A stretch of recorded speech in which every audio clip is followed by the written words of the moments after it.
A professora Minerva lançou um olhar severo a Dumbledore e disse: as corujas não são nada comparadas aos boatos que correm. Sabe o que todos estão dizendo? Por que ele foi embora? Que foi que finalmente o deteve? Aparentemente, a professora Minerva chegara ao ponto que estava ansiosa para discutir a verdadeira razão pela qual estivera esperando o dia todo em cima de um muro frio e duro, porque nem como gato, nem como mulher, ela fixara antes um olhar tão penetrante em Dumbledore como agora. Era óbvio que seja o que fosse que todos estavam dizendo, ela não iria acreditar até que Dumbledore confirmasse ser verdade. Dumbledore, porém, estava escolhendo mais um sorvete de limão e não respondeu. O que estão dizendo, continuou ela, é que a noite passada Voldemort apareceu em Godric's Hollow. Foi procurar os Potter. O boato é que Lilian e Tiago Potter estão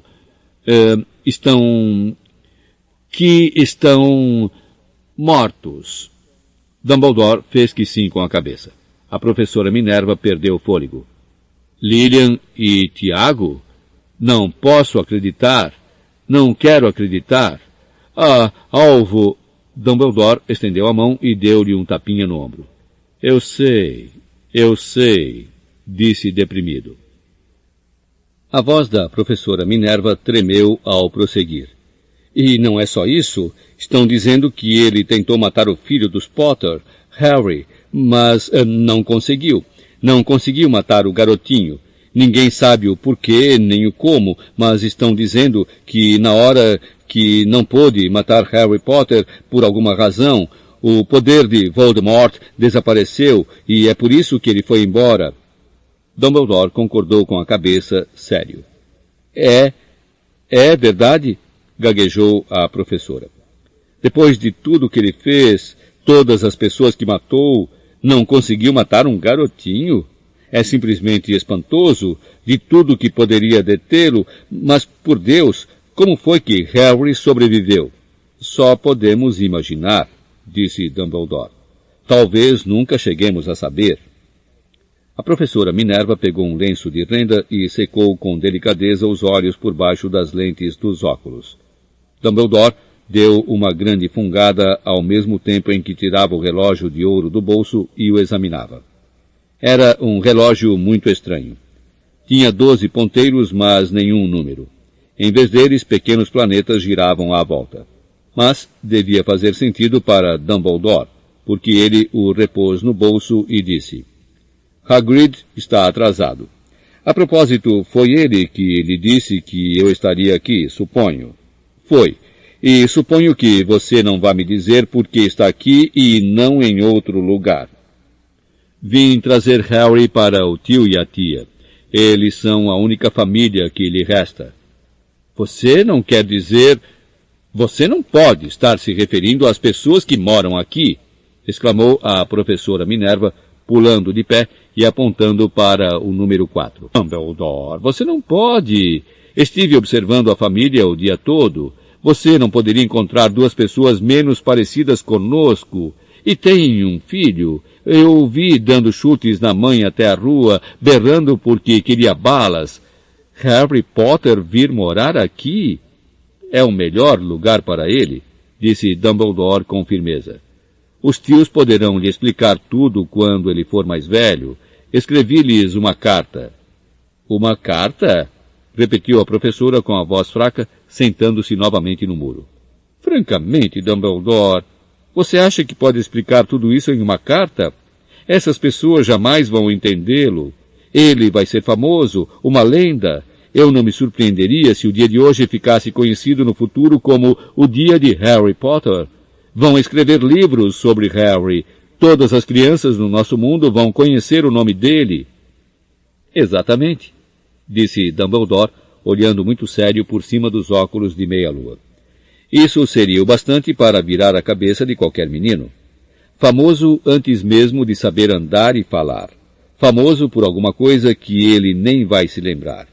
Você não vê que ele estará muito melhor se crescer longe de tudo isso até que tenha capacidade de compreender? A professora abriu a boca, mudou de ideia, engoliu em seco e então disse: Você está certo, é claro. Mas como é que o garoto vai chegar aqui, Dumbledore? Ela olhou para a capa dele de repente, como se lhe ocorresse que talvez escondesse Harry ali. Hagrid vai trazê-lo. Você acha que é sensato confiar a Hagrid uma tarefa importante como essa? Eu confiaria a Hagrid minha vida, respondeu Dumbledore. Não estou dizendo que ele não tenha o coração no lugar, concedeu a professora de má vontade. Mas você não pode fingir que ele é cuidadoso, que tem uma tendência a... O que foi isso? Um ronco discreto quebrara o silêncio da rua. Foi aumentando cada vez mais enquanto eles olhavam para cima e para baixo da rua à procura de um sinal de farol de carro. O ronco se transformou num trovão quando os dois olharam para o céu, e uma enorme motocicleta caiu do ar e parou na rua diante deles. Se a motocicleta era enorme, não era nada comparada ao homem que a montava de lado. Ele era quase 2 vezes mais alto do que um homem normal, e pelo menos 5 vezes mais largo. Parecia simplesmente grande demais para existir, e tão selvagem. Emaranhados de barba e cabelos negros, longos e grossos, escondiam a maior parte do seu rosto. As mãos tinham o tamanho de uma lata de lixo, e os pés, calçados com botas de couro, pareciam filhotes de golfinhos. Em seus braços imensos e musculosos, ele segurava um embrulho de cobertores. Hagrid! Exclamou Dumbledore, parecendo aliviado. Filho, e onde foi que você arranjou a moto? Pedi emprestada, professor Dumbledore, respondeu o gigante, desmontando cuidadosamente da moto ao falar. O jovem Sirius me emprestou. Trouxe ele, professor. Não teve nenhum problema? Não, senhor. A casa ficou quase destruída, mas consegui tirá-lo inteiro antes que os trouxas invadissem o lugar. Ele dormiu quando estávamos sobrevoando Bristol. Dumbledore e a professora Minerva curvaram-se para o embrulho de cobertores. Dentro, apenas visível, havia um menino que dormia a sono solto. Sob uma mecha de cabelos muito negros caída sobre a testa, eles viram um corte curioso. Tinha a forma de um raio. Foi aí que... sussurrou a professora. Foi, confirmou Dumbledore. Ficará com a cicatriz para sempre. Será que não poderia dar um jeito, Dumbledore? Mesmo que pudesse, eu não o faria. As cicatrizes podem vir a ser úteis. Tem uma acima do joelho esquerdo que é um mapa perfeito do metrô de Londres. Bem, me dê ele aqui, Hagrid. É melhor acabarmos logo com isso. Dumbledore recebeu Harry nos braços e virou-se para a casa dos Dursley. Será que eu podia me despedir dele, professor? Perguntou Hagrid. Ele curvou a enorme cabeça descabelada para Harry e lhe deu o que deve ter sido um beijo muito áspero e peludo. Depois, sem aviso, Hagrid soltou um uivo como o de um cachorro ferido. Psiu! Sibilou a professora Minerva. Você vai acordar os trouxas. Desculpe, soluçou Hagrid, puxando um enorme lenço sujo e escondendo a cara nele. Mas não consigo suportar Lilian e Tiago mortos e o coitadinho do Harry ter de viver com trouxas. É muito triste. Mas controle-se, Hagrid, ou vão nos descobrir.